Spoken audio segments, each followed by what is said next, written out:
Iran पर बड़ा हमला होगा। देखिए इसकी सबसे बड़ी वजह मैं आपको कल बता चुका हूं। ट्रंप नाक की बात पर है। 2 दिन पहले तक डोनाल्ड ट्रंप के जो अधिकारी थे, जो कमांडर थे, उन्होंने कह दिया था कि देखिए मुश्किल है, ईरान पर मिलिट्री ऑपरेशन, काफ़ी समय चाहिए तैयारी के लिए। लेकिन आपको मैंने बताया था कि ट्रंप है जिद्दी। नाक पर उसने ले ली अपनी बात कि नहीं भाई साहब, हमला तो होगा। अब ये लगातार 3-4 दिन से उसने मीटिंग्स करी अपनी सेना के साथ, और कल रात मैंने आपको बताया था कि ट्रंप ने एक अच्छी खासी तमाम अपने हाई कमांड और सीनियर ऑफिशियल से, सैन्य ऑफिशियल से मुलाकात की है। पूरा प्लान समझाया गया है। देखिए गोदी मीडिया ने आपको बाद में बताया है, हमने आपको काफ़ी पहले बता दिया था। अब ये खबर भी आपको मैं पहले बता रहा हूँ और पहले ही अपलोड कर दूंगा। ये आपकी गलती है कि आप उठ रहे हैं सो कर 10 बजे तो देख रहे हैं फिर 10 बजे वाली अपडेट।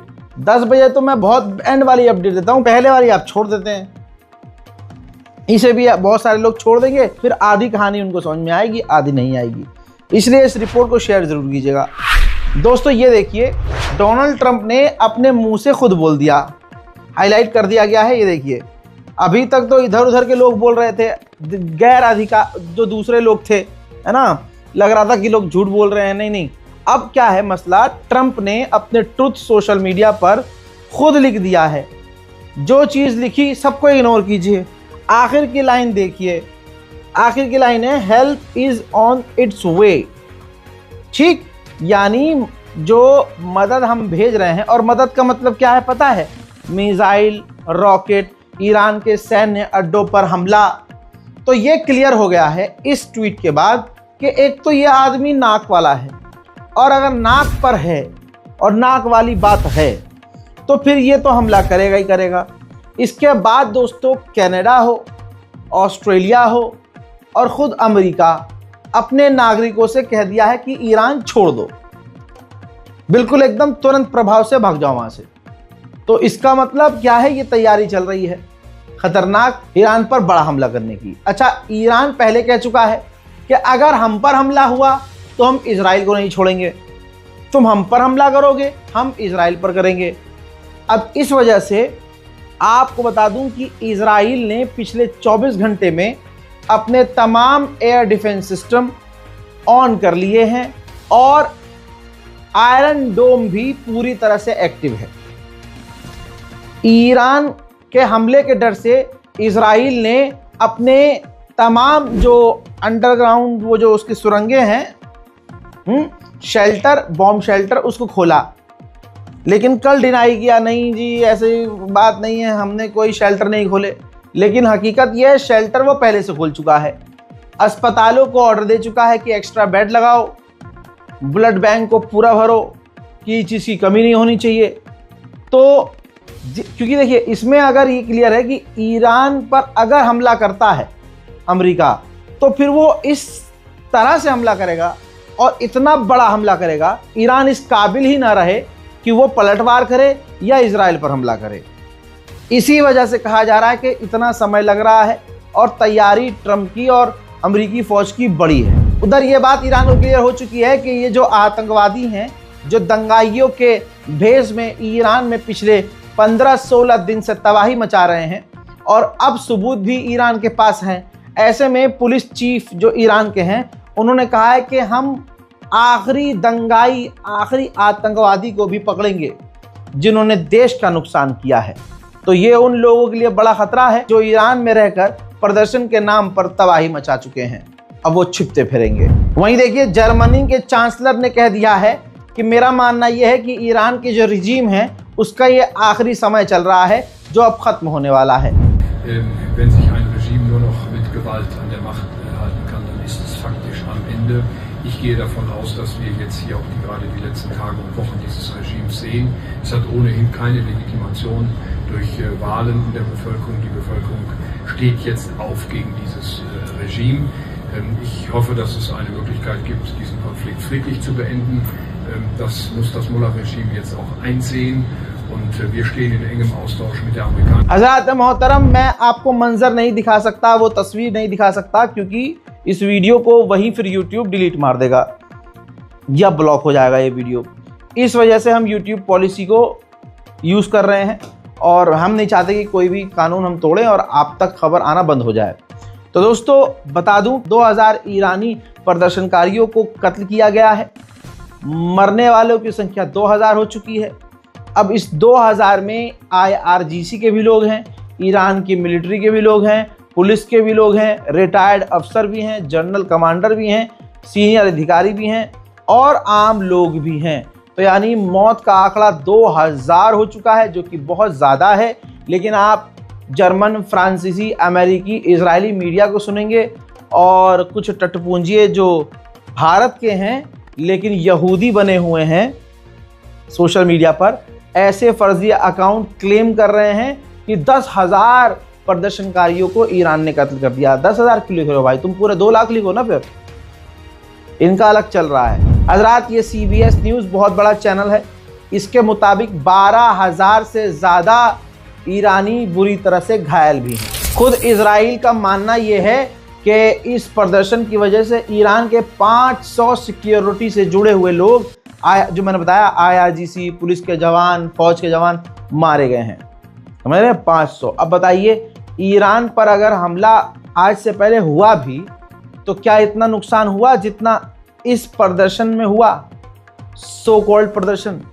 तो ये प्रदर्शन ईरान के लिए बहुत खतरनाक, एक हमले की तरह ये प्रदर्शन है और अमेरिका, इजराइल और MI6 ने पूरी ताकत इसमें झोंकी है। हालात इतने ख़राब आज रात और कल रात के भी थे कि ये मंजर देखिए, जो प्रदर्शनकारी है उनके बीच से जब पुलिस की वैन गुजर रही है तो भाई साहब पूरी वैन को पलटने की कोशिश की गई, वैन को तोड़फोड़ दिया गया और ईरान की पुलिस पर जानलेवा हमला किया गया।